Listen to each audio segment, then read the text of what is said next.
কোনো television channel যদি আজকে থাকতো এখানে, তাহলে পরে এই হরতালের খবরটি প্রায় সমান্তরালভাবে দেখানো হতো, তাই তো?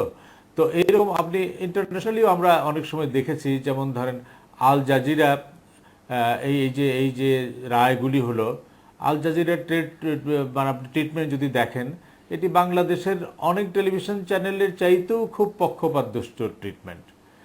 আপনি এখনও পশ্চিমা মাধ্যমগুলির দিকে যদি তাকিয়ে দেখেন, বলা হচ্ছে ইসলামিস্ট লিডার, এবং তারা এই শব্দগত প্রয়োগের মধ্য দিয়েই তাদের এক ধরনের শ্রদ্ধাবোধ দেখাচ্ছে।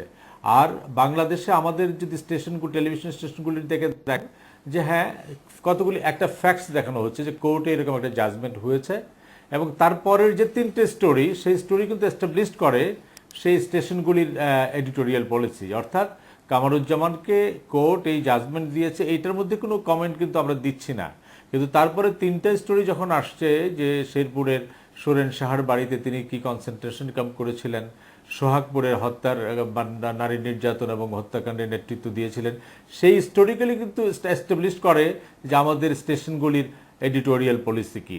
উল্টা দিকে যদি একটা টেলিভিশন চ্যানেল থাকতো, তাহলে কিন্তু আপনি দেখতেন যে ওই দুইটা স্টোরির জায়গায় হয়তো গোলাম আজমের নিউজের দিন গোলাম আজম ভাষা সৈনিক সেরকম একটা রিপোর্ট প্রকাশিত হতো, তিনি তত্ত্বাবধায়ক সরকারের ফর্মুলা দিয়েছেন সেরকম প্রকাশিত হচ্ছে। কাজে আমি যেটি মনে করি যে মানে এই পর্যায়ে এইটুক বলে শেষ করতে চাই যে একটি ঘটনা যখন ঘটে, সেই ঘটনার মানে ক্রিয়া প্রতিক্রিয়া সবটাই দর্শকদের জানবার অধিকার আছে। রাইট টু ইনফর্ম এবং আমাদের জানার অধিকার এবং জানানোর অধিকার, এই দুইটার মধ্যে একটা ভারসাম্য রাখতে হবে। জানার অধিকার পাঠকের দর্শকের সবটাই আছে, কিন্তু জানানোর অধিকারের ক্ষেত্রে এক এক স্টেশনে এক এক রকম করবে, স্টেশনে এক এক রকম করবে। কিন্তু আমার যেটা ধারণা যে এই জানানোর অধিকারের জায়গায় আপনার এডিটোরিয়াল পলিসি নিয়ে আমরা থাকি, আমার এডিটোরিয়াল পলিসি নিয়ে আমি থাকি, কিন্তু দর্শক শ্রোতাদেরকে তাকে তথ্যটা জানাতে হবে যে একটা ক্রিয়া হলো, সেই ক্রিয়ার প্রতিক্রিয়া কি। এবং যদি এই হরতালটা যদি ভায়োলেন্ট হতো, আপনি ধরেন এখন মানে খুব ঢিলে ঢালা বলেন, যদি ভায়োলেন্ট হতো, 10টা গাড়ি পুড়িয়ে দিত, তাহলে আমরা কি করতাম? তাহলে কি এই ইনফরমেশন আমরা না দিয়ে পারতাম না। তখন কিন্তু হেডলাইনও আসতো। কাজে নির্ভর করে স্টেশনের এডিটোরিয়াল পলিসির উপরে, নির্ভর করে যে সময়টাতে আমরা বসবাস করছি সেই সময়টাতে। যেমন আহমেদ জুবায়ের যথাযথই বলেছেন যে যদি একটা নিষিদ্ধ সংগঠন হতো তাহলে তো ট্রিটমেন্ট একরকম হতো, কিন্তু জামাত তো একটা বৈধ সংগঠন এখন, তারা কোর্টে আইনগত প্রক্রিয়া অংশ নিয়েছে, এবং সেখানে তাদের অবস্থানটা যদি আমরা না দেখাই, তাহলে তাদের যে বক্তব্য যে কোর্টে তাদেরকে অংশগ্রহণ করতে দেওয়া হচ্ছে না, তাদের কোনো সুযোগ নেই, ওই রকম একটা মানে ধারণা প্রতিষ্ঠিত হওয়ার সুযোগ। বুলবুল, আপনাকে ধন্যবাদ। আমি জনাব মোসাফফিরুজ দীপু আপনার কাছে শুনতে চাইছিলাম যে এই সময়ে এই হরতালটা নিয়ে আপনার মতামত। দীপু ভাই, আপনি যদি বলতেন। না, আমি তো মনে করি বুলবুল ভাইয়ের সাথে আমি একমত, বিশেষ করে বাবু ভাইয়ের সাথে আরো বেশি একমত এই কারণে যে সংবাদ তো সংবাদ, আমাদেরকে তথ্য মানুষকে জানাতে হবে, এবং সেটি জানানোর মতন যদি অবস্থা থাকে তাহলে আমরা কেন জানাবো না। আমি তো মনে করি যে শুধু জামাত বৈধ সংগঠন না, জামাত যদি নিষিদ্ধ সংগঠন হতো, জামাতের সম্পর্কে আমাদের যে ধারণা যে জামাত আসলে রাজনৈতিক দল হিসাবে, আমি তো মনে করি কোনো কোনো ক্ষেত্রে আওয়ামী লীগ বিএনপির চেয়েও শক্তিশালী একটি দল এবং সংগঠন। আওয়ামী লীগ বিএনপি জনসমর্থন আছে, কিন্তু দল হিসেবে কিন্তু তারা অত্যন্ত ভঙ্গুর অবস্থায় আছে সাংগঠনিকভাবে। সেই তুলনায় জামাত অনেক সাংগঠনিকভাবে শক্তিশালী। সেই অবস্থায় জামাত যদি একটি নিষিদ্ধ সংগঠন হতো, তারা যদি হরতাল ডাকতো এবং হরতাল ডেকে যদি কোনো কর্মকাণ্ড করত, সেই তথ্যগুলো পরিবেশন করার অধিকার এবং দায়িত্ব গণমাধ্যমগুলোর আছে। আপনার মনে আছে নিশ্চয়ই যে গণবাহিনী, জাসদের গণবাহিনী একসময় তো নিষিদ্ধ ছিল। তো গণবাহিনী নিষিদ্ধ ছিল, তার কর্মকাণ্ডগুলো কি মিডিয়াতে প্রকাশ হতো না? আমরা কি প্রকাশ করতাম না? সিরাজ শিকদারের সরবরাহ পার্টি যখনই কি হরতাল ডাকতো, সেই হরতালের খবর কি গণমাধ্যম চেপে রাখতো? বা আন্তর্জাতিকভাবে লাদেনের যখনই কি অডিও গোপন স্থান থেকে যখনই কি অডিও বার্তা প্রচার মানে কোন গণমাধ্যমকে দেয়, যেমন আল জাজিরা বা অন্য সংস্থাগুলোকে, তখন কি তারা কি প্রচার করে না? প্রচার করে। অর্থাৎ আপনাকে বিচার করতে হবে বা গণমাধ্যমের নিজস্ব এডিটোরিয়াল পলিসিতে বিচার করা উচিত যে এই দল সংগঠনের ব্যাপ্তি কি, তার সাংগঠনিক শক্তি কি, সেইটি যদি থাকে এবং প্রচারের যদি উপযোগী হয় তাহলে অবশ্যই প্রচার করতে হবে। এখন নাম কাওয়াস্তে একটা দল, আমরা জানি যে তার কোনো জনসমর্থন নেই, তার কোনো সাংগঠনিক ভিত্তি নেই, তার খবর পরিবেশন আর জামাত ইসলামীর খবর পরিবেশন অনেক তফাৎ হবে। জামাত এখনো শক্তিশালী দল হিসেবে কাজ করছে, সে নিষিদ্ধ হোক অথবা বৈধ হোক, যাই হোক না কেন, খবর তো খবরই। আমরা সেই খবরটা জনগণের স্বার্থে এটা প্রচার করা উচিত এবং করা হয়ে থাকে। এটা বিশ্বব্যাপী একটি স্বীকৃত ব্যবস্থা, এটাকে তো অস্বীকার করার কোনো উপায় নেই। দীপু ভাই আপনাকে ধন্যবাদ। মুন্নিদি বোধহয় আপনাকে একটা প্রশ্ন করবেন, আমরা কি একটা দীপু আমরা একটু রাজা ভাইকে আমি হারিয়ে যাবো, খুবই ছোট, খুবই রেলেভেন্ট প্রশ্ন। দীপু ভাই বলছেন সাংগঠনিক শক্তি এবং ব্যাপ্তিকে সেটা বিবেচনা করে এই জামাতের হরতাল, এখনকার হরতাল। প্রশ্নটা ছিল, এখন এই মুহূর্তে আমরা কোনো লোক দেখি না, কোনো প্রেস কনফারেন্স নাই, কিছু নাই, সেরকম একটা সময়ে আমরা ওয়েবসাইট থেকে ডাউনলোড করে হরতালের খবরটি দিয়ে দিচ্ছি। দ্বিতীয়ত বুলবুল ভাই বলছে ভারসাম্যর কথা বলছে, আজকাল সারা দুনিয়া জুড়ে কিন্তু রেসপন্সিবিলিটির ব্যাপারও। একজন সাংবাদিক হিসেবে বুলবুল ভাইয়ের কাছে আমার প্রশ্ন, জামায়াতের এই হরতালের খবর আমি দিলাম, যদি এখন কোনো জামায়াতের নেতা সত্যি ক্লেম করে যে আমরা হরতাল ডাকি নাই, তাহলে বুলবুল ভাই আমি আসলে কার কাছে আমি জবাব দিব? আর এই মুহূর্তে দীপু ভাই যেটা বলছে ব্যাপ্তি, সাংগঠনিক শক্তি, এটা কি দীপু ভাই এখন আপনি কি এখনো এটা মনে করেন যেরকম একটি জামায়াতের মতন একটি দলকে প্রতিদিন প্রত্যেকটি রায়ের পরে অবজারভেশনের মধ্যে একটি সন্ত্রাসী সংগঠন, স্বাধীনতা বিরোধী সংগঠন ইত্যাদি, কিন্তু সবচেয়ে বড় কথা যে আমরা দৃশ্যমান তো কিছু দেখতে পাচ্ছি না। আপনার অফিসে কি কেউ হাতে হাতে এসে প্রেস রিলিজ দিয়ে যাচ্ছে? আমার মনে হয় দীপু ভাই, বুলবুল ভাই, তারপরেও আপনারা ব্যাপ্তির কথা বলছেন, সাংগঠনিক শক্তির আমার মনে অনেক কিছু। আমার মনে হয় দীপু ভাই এবং বুলবুল ভাই নিশ্চয়ই বলবেন। আমি একটু জনাব রেজওয়ান হকের কাছ থেকে জানতে চাইবো যে জনাব রেজওয়ান হক, এই বিষয়ে এই মুহূর্তে আপনার মতামতটি কি? জনাব রেজওয়ান হক। কৌশলে কাজ করবে সেটা কিন্তু আমরা আগে থেকে বলতে পারছি না। আমার মতামত হচ্ছে যে মিডিয়ার দায়িত্ব হচ্ছে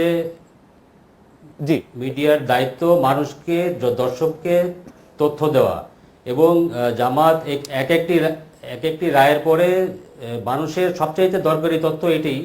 আমরা প্রচুর টেলিফোন পাই যে কোনো হরতাল ডেকেছে কিনা, বা কবে ডেকেছে, বা কতদিন ডেকেছে। সুতরাং আমি মনে করি যে অবশ্যই এই তথ্য আমাদের জানানো উচিত। আর মুন্ডির একটি বক্তব্যের সঙ্গে আমি একটুখানি যোগ করতে চাই। আমারও প্রশ্ন সেটাই, আমরা এখন জামাতের এই হরতালের খবরটি আমরা তাদের ওয়েবসাইটের মাধ্যমে পাই। তবে যেদিন জামাত এটি অস্বীকার করবে যে আমরা এ ধরনের কোনো হরতাল ডাকিনি, প্রেস রিলিজ দেই নাই, সেদিন থেকে আমরা নিশ্চয়ই আর এই সোর্স ব্যবহার করব না। আমি এর মধ্যে যে আলোচনাগুলো হয়েছে তার মধ্যে কয়েকটি প্রসঙ্গে আমি একটু বলতে চাই।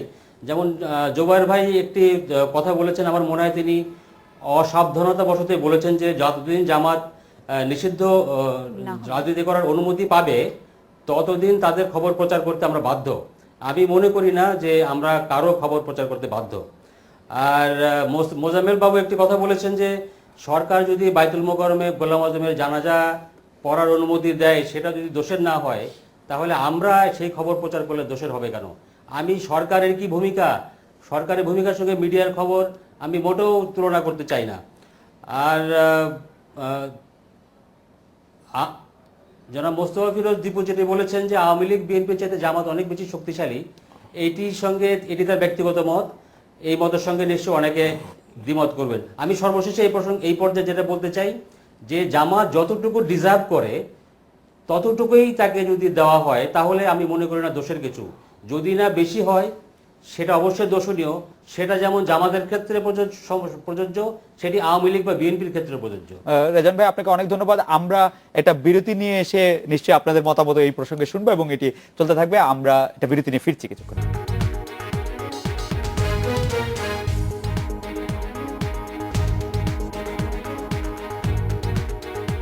ফিরলাম। আজকে বাংলাদেশের বাবু ভাই, নতুন প্রশ্ন করার আগে ওই বিষয়ে আপনার কিছু মতামত ছিল?